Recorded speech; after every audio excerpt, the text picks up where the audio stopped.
Kerajaan Kelantan meminta anak syarikatnya Perbadanan Kemajuan Iktisad Negeri Kelantan PKINK dan juga Pejabat Tanah dan Galian menyemak kembali perolehan hasil royalti emas yang dibayar oleh sebuah syarikat pelumbungan emas di Sokor Tanah Merah. Arahan itu menyusul selepas kerajaan negeri mengambil maklum tentang perkara itu sebagaimana dibangkitkan oleh Ahli Dewan Undangan Negeri Adun dari Barisan Nasional BN dari Kok Lanas, Datuk Seri Muhammad Alwi Cik Mat pada persidangan Dewan Undangan Negeri Kelantan minggu lepas. Timbalan Menteri Besar Kelantan, Datuk Muhammad Amar Ni Abdullah berkata, pelbagai perkara masih perlu diperhalusi. Susulan pendedahan itu termasuk memperhalusi maklumat yang dibangkitkan semasa sidang DUN itu. Kita pun ambil maklum kenyataan dia dalam Dewan tu, dan kita minta supaya pihak SCDC supaya merujuk perkara ni. Betul ke tak betul maklumat tu apa yang sebenarnya. Jadi kita tengok kalau ada betul ada apa, kalau kita kata mana maklumat yang tidak tepat diberikan kepada kerajaan, maka kita mungkin akan ambil tindakan yang munasabah.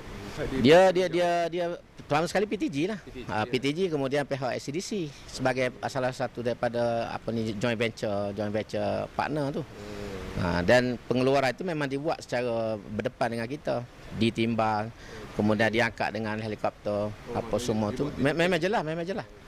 Cuma kita tak tahu, mungkin selepas tu di belakang tu ada benda lagi kita tak tahulah.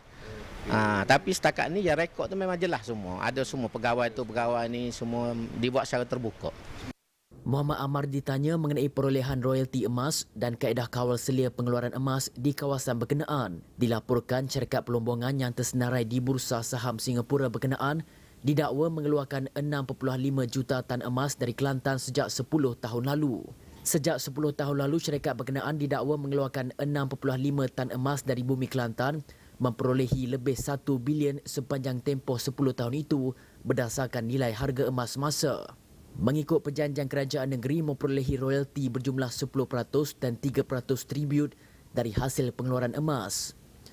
Berdasarkan rekod penyata keuangan kerajaan Kelantan yang dibentangkan dalam laporan Ketua Audit Negara, terdapat hanya 5.3 juta royalti emas dibayar.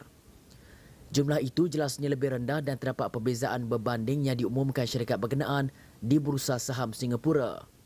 Malah laporan Ketua Audit Negara 2018 telah menegur PKINK dan Kerajaan Kelantan mengenai kelemahan dalam pengurusan terimaan hasil royalti dan tribut itu dengan merekodkan royalti terkurang bayar.